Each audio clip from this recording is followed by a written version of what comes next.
السلام علیکم، welcome to our channel name Urdu by Adeel. آج کی اس ویڈیو میں بات کرنے والے ہیں علیزہ نام کے متعلق۔ سب سے پہلے اگر اس کے معنی کی بات کریں، اس کے معنی ہے خوشی، وفاداری، پاک، ایماندار۔ اگر ہم ان کے تخلیقی زبان کے بارے میں بات کریں تو یہ ہندی زبان کا نام ہے، جنس لڑکی۔ اگر ہم ان کے لکی نمبر کی بات کریں تو اس کا لکی نمبر 1 مانا جاتا ہے، مذاہب ہندو۔ اگر ہم ان کے حامی نمبر کی بات کریں تو وہ ہے 2، 7 اور 9۔ اگر ہم ان کے بیستین وقت کے بارے میں بات کریں تو وہ ہے 7 AM سے لے کر 9 AM تک۔ اگر ہم ان کے موافق دن کی بات کریں تو اس میں منگل اور جمعرات شامل ہے۔ اگر ہم ان کے اصول زندگی کے متعلق بات کریں تو آپ زندگی میں آنے والے مشکلات سے ٹکرانا پسند کرتے ہیں اور ان کا مقابلہ کرنا چاہتے ہیں۔ اگر سیارے میں بات کی جائے تو اس میں مریخ شامل ہے۔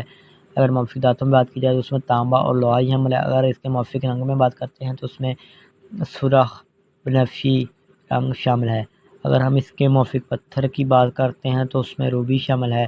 اگر اس کے علاوہ اگر ہم اس کے متمادن موافق پتھر کی بات کریں تو اس میں ہیرا شامل۔ لائک کریں اور کمنٹ باکس میں ضرور بتائیے کہ آپ کو ویڈیو کیسی لگی۔ Thanks for watching.